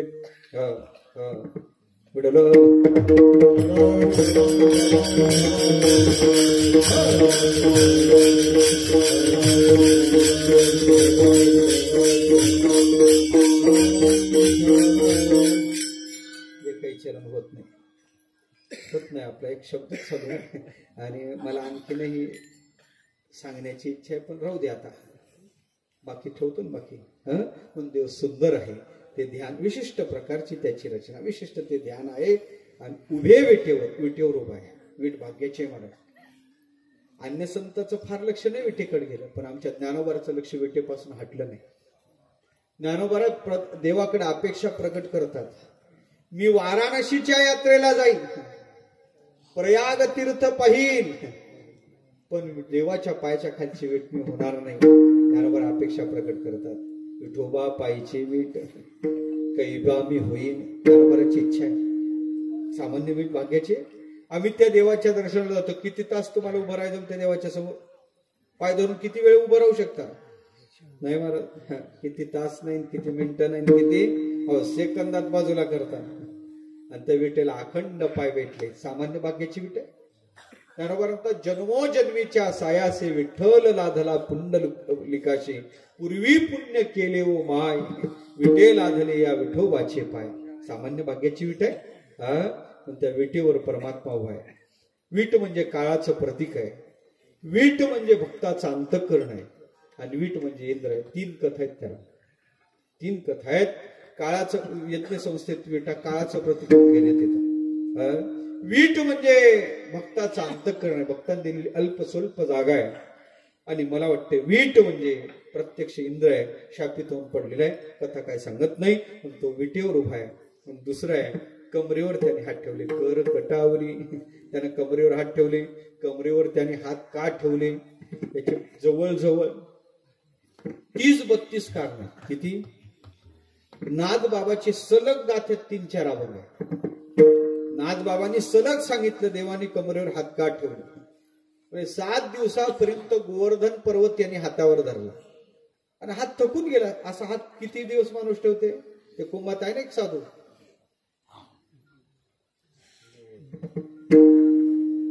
35 वर्ष असा जात आहे. देवानी 7 दिवसापर्यंत गोवर्धन पर्वत वर धरला आणि त्याचा हात थकून गेला म्हणून त्यानं कमरेवर हात ठेवला. धरोनी गोवर्धन उभा सप्तदिनी, मनोनी कर जगनी ठेवून उभा. म्हणजे नाही हो, अर्जुनाच्या रथावर बसला, घोड्याचं संचलन केलं. दोर कमी सोडावं लागते का ओढावं लागते, बैलगाडी चालवण्याला लक्षात येते. आणि इतका त्या युद्धात देवानी त्या घोड्याचा सारथी झाला. अर्जुनाचे रथी होया सारथी, तो सारथी झाला आणि सारथीन घोड्याचं संचलन केलं. पण त्याचे हात दुखून आले म्हणून त्याने कमरेवर हात ठेवले. अर्जुनाचे रथी श्रमला जगजेटी, म्हणून करकटी ठेवून उभा. असे सलग अभंग आहेत, फक्त निर्देश करून जातो. अभंग तिथंच पहा. म्हणून असा भगवान परमात्मा कमरेवर हात ठेवतो. म्हणे कमरेवर हात का ठेवले? कमरेवर हात ठेवून भक्ताला सांगतो, बाबा भवसागर तरण्याची चिंता करू नका, माझ्याकडे या, तुम्हाला कमरे एवढंच पाणी आहे. भवसागर तरता कार्य करीत असा चिंता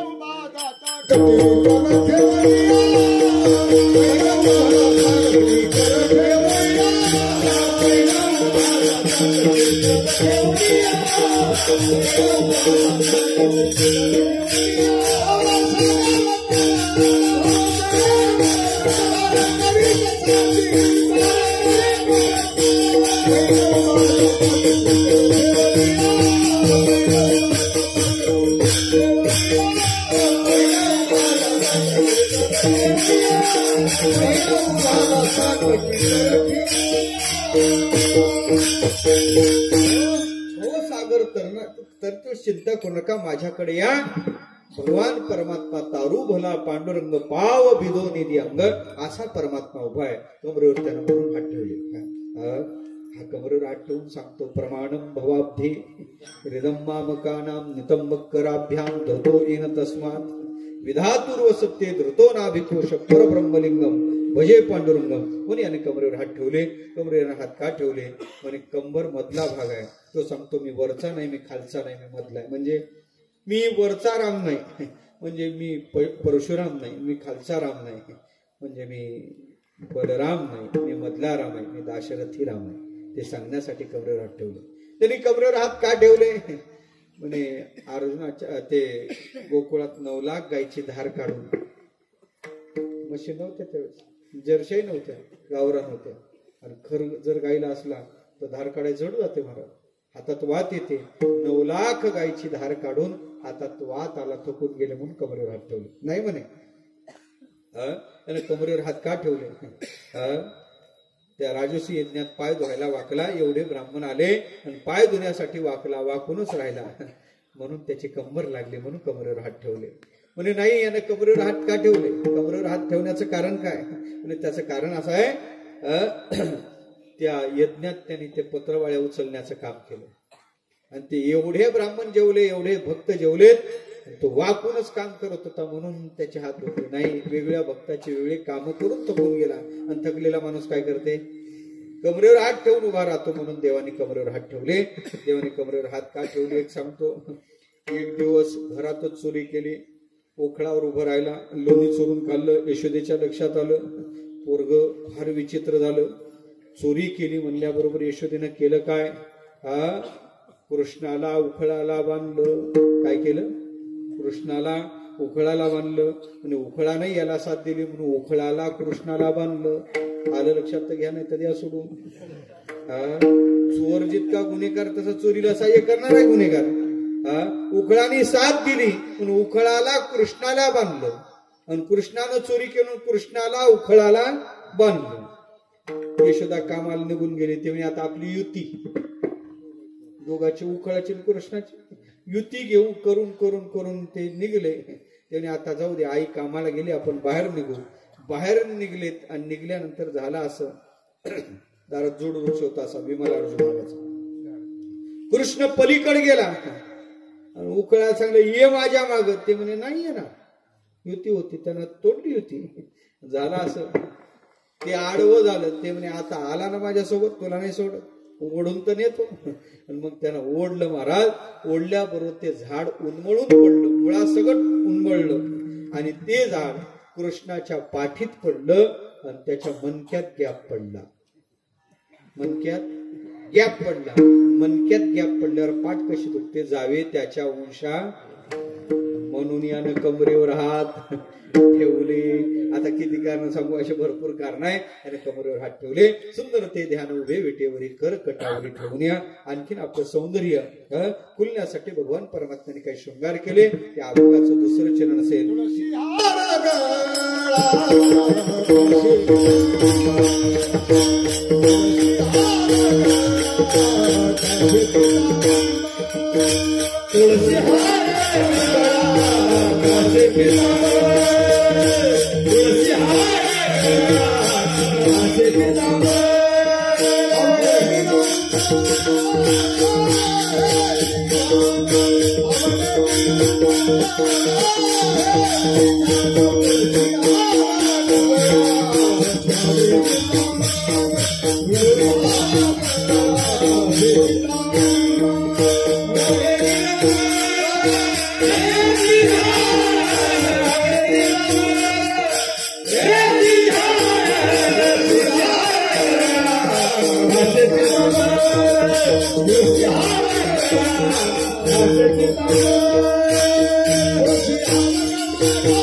तुळशीचा त्याच्या गळ्यात वरमाला विरमाला वैजयंतीमाला तुळशीमाला आहे. तुळशीचा हार त्याच्या गळ्यात आहे. आमच्या गळ्यात तुळशी हार आहे आणि त्याच्याही गळ्यात आहे. आमच्या गळ्यातला तुळशीचा हार तीर्थाचं प्रतीक आहे आणि त्याच्या गळ्यातला तुळशीचा हार मायेचं प्रतीक आहे.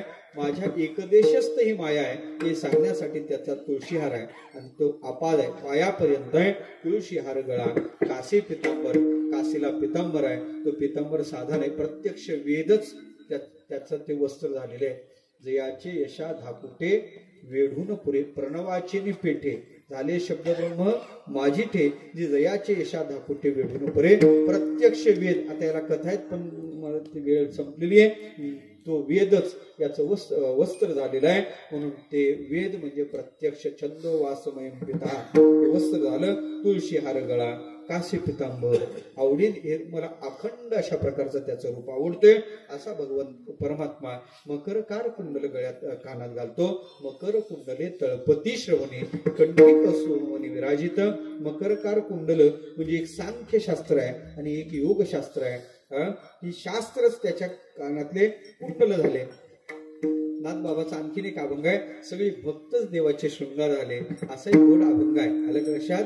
गळा वैजंती शोभती त्याशी मुक्ताई म्हणती. अशा प्रकारचं ते पूर्ण अभंग आहे. मग भगवान परमात्मा भक्ताचीच लेणे अंगावर धारण करतो असं त्यांनी ते चिंतन केलेलं आहे. म्हणून सांगायचं काय, मग मकर कार कुंडल त्याच्या कानात आहे. एक सांख्यशास्त्र एक योगशास्त्र आहे. मकर कुंडले तळपती श्रवणी मत्स्य पुराणात त्याच्या संबंधानं 2 कथा आलेल्या आहेत. तळपती श्रवणी त्या शोभायमान होत आहेत आणि कंठी कौस्तुभ मणी विराजित.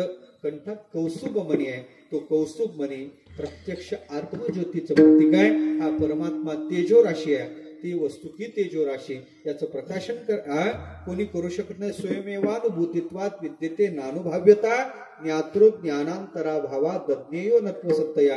असा स्वयंप्रकाश असणारा अविद्यत्वे सती अपरोक्षत्व ज्याच्या ठिकाणी आहे असा परमात्मा स्वयंज्योतीनं प्रकाशित आहे. हे सूचित करण्यासाठी त्यानं कंठात कौस्तुभ मणी धारण केला.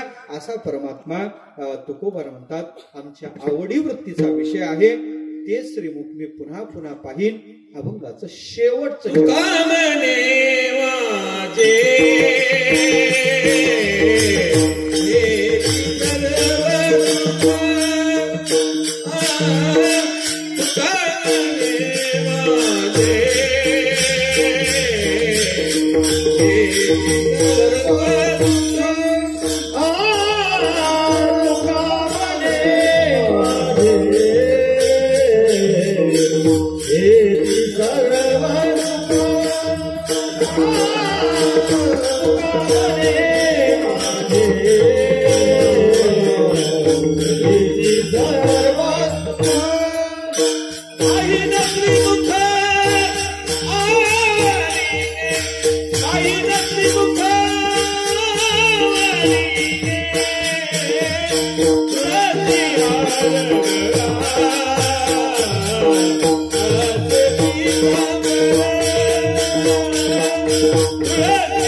समर्पण करतो, संतांच्या चरणी समर्पण करतो. तुका म्हणे माझे हेच सर्व सुख, हे माझं सर्व सुख आहे आणि ते श्रीमुख मी आवडीनं पाहिन. आपल्या जीवनात आपल्या अंतःकरणात ते सर्व सुख प्राप्त करण्यासाठी त्या परमात्म्याच्या रूपाची, परमात्म्याच्या नामाची, परमात्म्याच्या भक्तीची गोडी लागावी अशी सद्भावना करतो. दलित सेवा देवाच्या चरणी समर्पण करतो. हे आपल्या उत्सवाचं 16 महोत्सवी वर्ष आहे. असाच वृद्धिंगत स्वरूपाचा हा उत्सव होत राहावा, याचा अमृत महोत्सव व्हावा, या उत्सवाचा शताब्दी व्हावी, या उत्सवाचा शतकोत्तर रौप्य महोत्सव, शतकोत्तर अमृत महोत्सव आणि त्या शतकोत्तर अमृत महोत्सवाला, आपल्या शतकोत्तर स्वर्ण महोत्सवाला, अमृत महोत्सवाला हेच दोन्ही चौकदार पाहिजे. तुम्हीच टाळकरी पाहिजे, तुम्हीच ऐकणारे पाहिजे. वादक महाराज, कृष्ण महाराज तुम्हीच पाहिजे शतकोत्तर स्वर्ण महोत्सवाला. मग सगळे जर तुम्ही पाहिजे तर मीच नको का? शतकोत्तर आणखीन 100 वर्षात, म्हणजे पुढच्या 100 वर्षांना पाहिजे का नाही?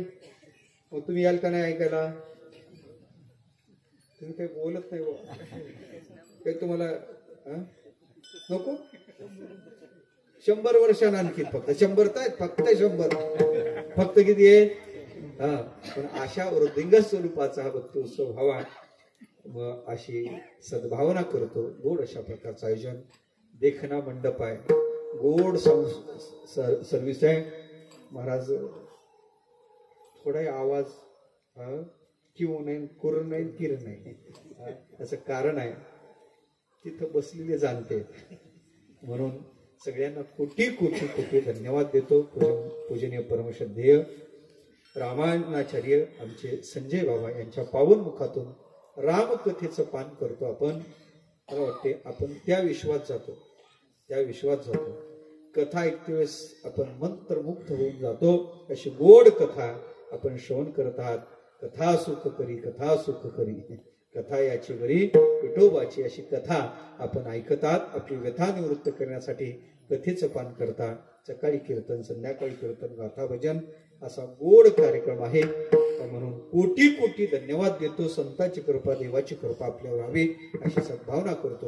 पाणीला थांबवतो.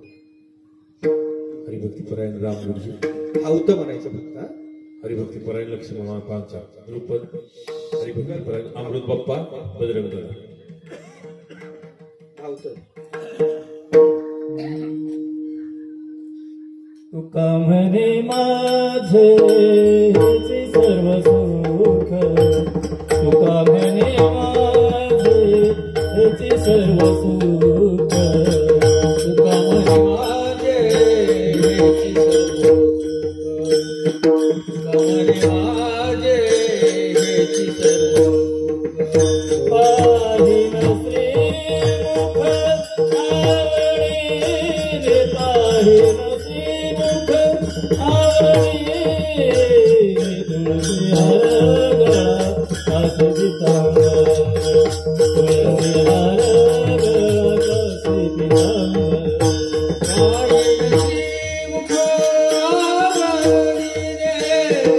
पाहिन श्रीमुख आवडीने, पाहिन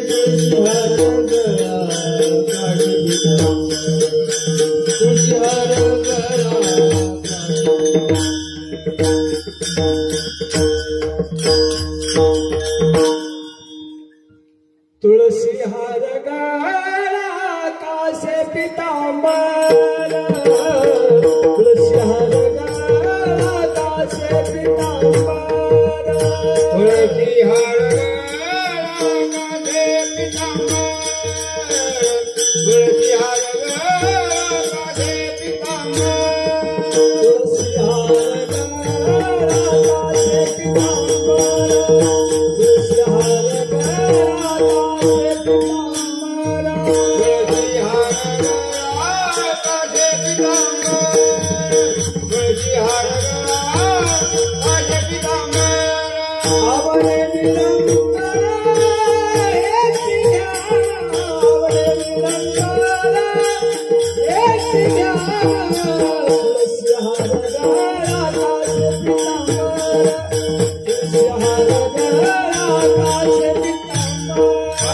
Thank